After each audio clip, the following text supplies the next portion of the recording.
Hi, welcome back to my channel. Happy Valentine's Day. For those who don't know me, my name is Katharine, and in today's video, I'm going to be recommending some of my favorite romance novels of all time, as well as telling you a little bit about some romance books that I'm looking forward to reading in the near future.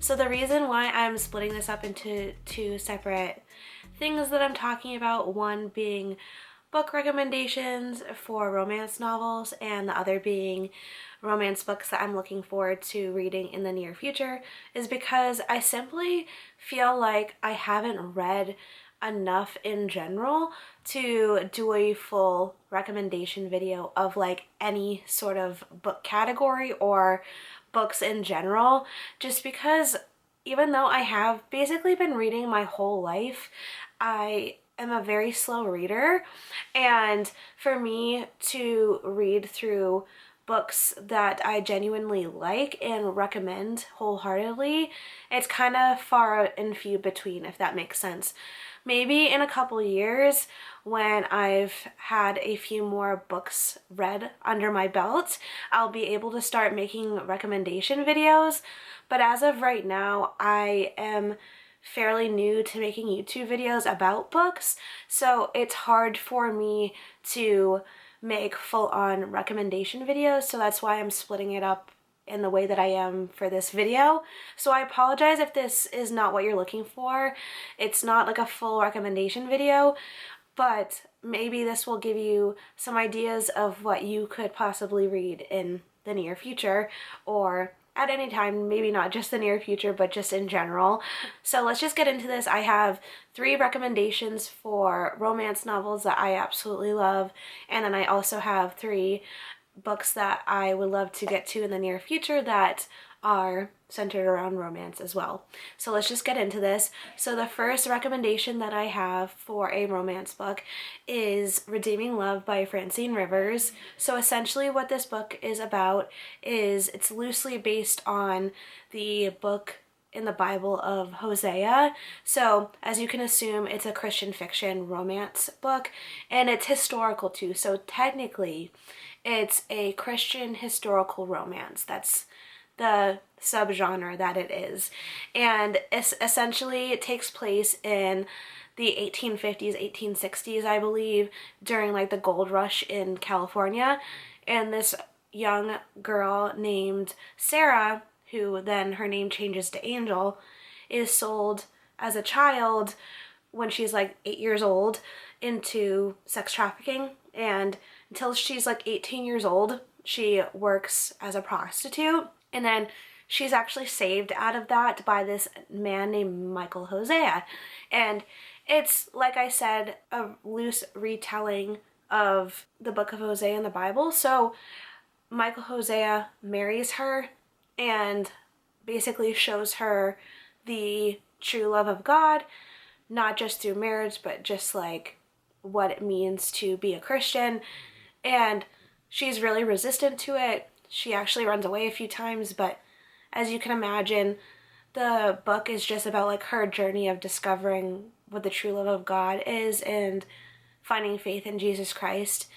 And of course, like, she's married to Michael Hosea, so there's romance in the book, and it's just such a beautiful novel of like the true nature of who God is and how his love is redeeming, hence the title of the book called Redeeming Love. So I definitely recommend Redeeming Love by Francine Rivers. The second book that I'm going to recommend that's a romance book that is actually by the same author, Francine Rivers. It's called The Masterpiece. It's the second book that I ever read by her, and it's more of a contemporary Christian fiction novel, or I should say a contemporary Christian romance novel. And essentially it's about this man named Roman, and he lives also in California, but more specifically in Topanga Canyon, which is near Malibu. And essentially he's a very famous author, and he hires this girl named Grace to be basically his administrative assistant. And throughout the whole entire book, she shows him the love of Jesus, and she's a single mom, so he can clearly see that like she really holds on to her faith in hard things. And he also had a really tough childhood as well. Like he grew up in the foster care system and stuff. So it's just a beautiful story of like not just like romantic love, which it does happen between Grace and Roman, but also how Roman comes to know Jesus Christ as well. So it's just such a beautiful book of love in the romantic sense, and also in the way that God loves us as well. And then the third book that I have to recommend is by Amy Harmon. It's called Where the Lost Wander, and I just read this quite recently actually, and it's my first book by Amy Harmon that I have read by her, and it was such a fantastic book. It was a 6-star read. It was definitely my favorite book of the year for 2024, and essentially it's not a Christian romance or a Christian historical romance. It's just considered a historical romance. I believe Amy Harmon is a Christian, but I don't think she identifies as a Christian author, or her books don't categorize under the Christian fiction or Christian romance category.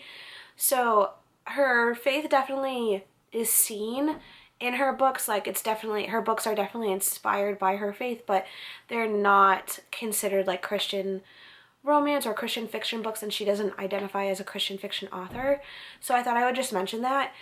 But anyway, Where the Lost Wander, as you can tell by the theming of a lot of the books I like, is I like historical books, historical fiction, specifically Christian historical romance. But like I said, this is not a Christian historical romance. It's just considered a historical romance, and it's also based in like the 1850s and 1860s, much like Redeeming Love. But basically this plot line follows this girl named Naomi and her family as they trek out on the Oregon Trail from Missouri to California. And this man named John Lowry is tasked, along with his uncle, to basically lead Naomi's family and a bunch of other families on this thing called a wagon train out to California on the Oregon Trail. And it's basically not just so much about the Oregon Trail and like their journey out to California and like all the hardships that it entails, but it also has the romance of Naomi and John Lowry. And it's such a beautiful romance. It's so wholesome and sweet, and I loved it so much. So definitely recommend those 3 books. Again, it's Redeeming Love by Francine Rivers, The Masterpiece by Francine Rivers, and also Where the Lost Wander by Amy Harmon. So the next 3 books that I have that I want to read in the near future that are considered romance books, 2 of them are also by Amy Harmon, like I just mentioned, because I discovered that she may become one of my favorite authors of all time. I've only read 1 book by her, but I can already tell that she might be one of my favorite authors of all time. Even though I've only read 1 book by her, I want to give her a couple more chances before I call her a favorite author. What am I trying to say? I want to give her a few more chances before I call her my favorite author, because even though I love 1 book of hers, who knows about the other books? So I want to read more of her books, and I look forward to reading more of her books, and a lot of her books surround romance. So the first book that I want to read in the near future, in like the next upcoming months, is called What the Wind Knows. And essentially, from what the synopsis says, I'm going to read it to you because I have a really hard time describing books without having read it first. So I apologize if you don't like when people read synopsises, but this is the best that I can do. So it basically says Anne Gallagher grew up enchanted by her grandfather's stories of Ireland. Heartbroken at his death, she travels to his childhood home to spread his ashes. There, overcome with memories of the man she adores and consumed by a history she never knew, she is pulled into another time. The Ireland of 1921, teetering on the edge of war, is a dangerous place in which to awaken. But there Anne finds herself hurt, disoriented, and under the care of Dr. Thomas Smith, guardian to a young boy who is oddly familiar. Mistaken for the boy's long missing mother, Anne adopts her identity, convinced the woman's disappearance is connected to her own. As tensions rise, Thomas joins the struggle for Ireland's independence, and Anne is drawn into the conflict beside him. Caught between history and her heart, she must decide whether she's willing to let go of the life she knew for a love she never thought she'd find. But in the end, is the choice actually hers to make? So, from what you can assume, this is a time travel book. So basically, Anne travels back in time to 1921 in Ireland, and she basically adopts her grandfather, which is a interesting scenario, and she falls in love with the doctor who basically was his guardian, and they also are dealing with a lot of the uprising and independence for Ireland, and I think that sounds really cool. I'm all about history, I'm all about romance, and I am a little bit Irish, so I would love to learn more about like the history of that time in Ireland. And then the second book that I would love to read in the near future that's a romance book is another Amy Harmon book, and that's From Sand and Ash, and another historical romance book. It's not Christian historical romance, it's just historical romance. But essentially the synopsis says here, it's Italy, 1943. Germany occupies much of the country, placing the Jewish population in grave danger during World War II. As children, Eva Roselli and Angelo Bianco were raised like family, but divided by circumstance and religion. As the years go by, the two find themselves falling in love. But the church calls to Angelo, and despite his deep feelings for Eva, he chooses the priesthood, if I can speak today. Now, more than a decade later, Angelo is a Catholic priest and Eva is a woman with nowhere to turn. With the Gestapo closing in, Angelo hides Eva within the walls of a convent, where Eva discovers she is one of many Jews being sheltered by the Catholic Church. But Eva can't quietly hide, waiting for deliverance, while Angelo risks everything to keep her safe. With the world at war and so many in need, Angelo and Eva face trial after trial, what am I trying to say? Angelo and Eva face trial after trial, choice after agonizing choice, until fate and fortune finally collide, leaving them with the most difficult decision of all. So, another historical romance where Eva, who is Jewish, and Angelo, who is Catholic, living in Italy during World War II, and they grew up together, they fell in love, and she has to hide at this convent, and he basically is hiding her during, the time when the Nazis were ruling over Germany and also like invading other countries. So I'm really looking forward to reading that in the near future. The last book that I'm looking forward to reading is, I'm just struggling with talking today, but basically the last book I'm interested in reading that's romance in the near future is The Letter Tree by Rachel Fordham. I did read one book by her in 2024. I believe it's called Where the Road Bends, and I wasn't the biggest fan of it. It was like okay, but I felt like it was a knockoff of Redeeming Love by Francine Rivers, which I just mentioned is like one of my favorite books of all time. So I didn't like how it gave off that vibe.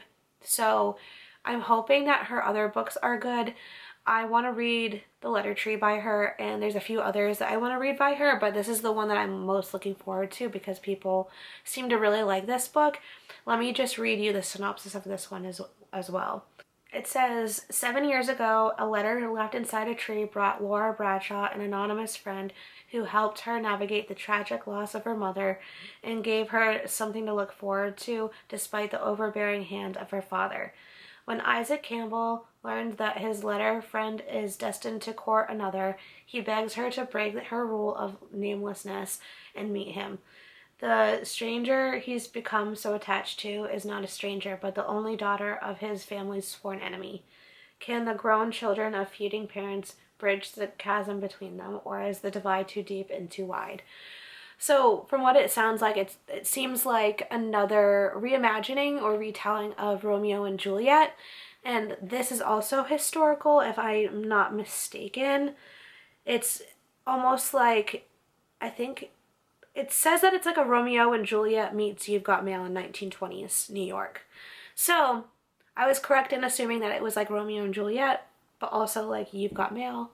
I don't know if that will be correct, because it seems like it would be. I've watched the You've Got Mail movie before, and I've also read Romeo and Juliet in school, so it sounds like it would be similar to both of those, and it takes place in the 1920s in New York. So like I mentioned, it's historical romance. I believe this is a Christian historical romance, if I'm not mistaken. Rachel Fordham wrote the book Where the Road Bends, which I read, like I mentioned before, and that was also a Christian historical romance. So I'm assuming this will also be a Christian historical romance. So I'm looking forward to that. So like I mentioned, the 3 books that I'm looking forward to reading is The Letter Tree by Rachel Fordham, and then 2 books by Amy Harmon, and that would be From Sand and Ash, and also What the Wind Knows. So I'm looking forward to reading those 3 romance books in the near future, within the next couple months. So I hope you liked this video. I enjoyed making it. If you have any recommendations for romance books down below, specifically Christian historical romances or just historical romances in general, they don't have to be Christian as long as they're like not too explicit, then please let me know. I'm always looking for recommendations for romance books. But thank you so much for watching. I really appreciate it. Make sure to do all the YouTube things that you know how to do, like, comment, and subscribe, and I'll see you in my next video. Happy Valentine's Day! Bye!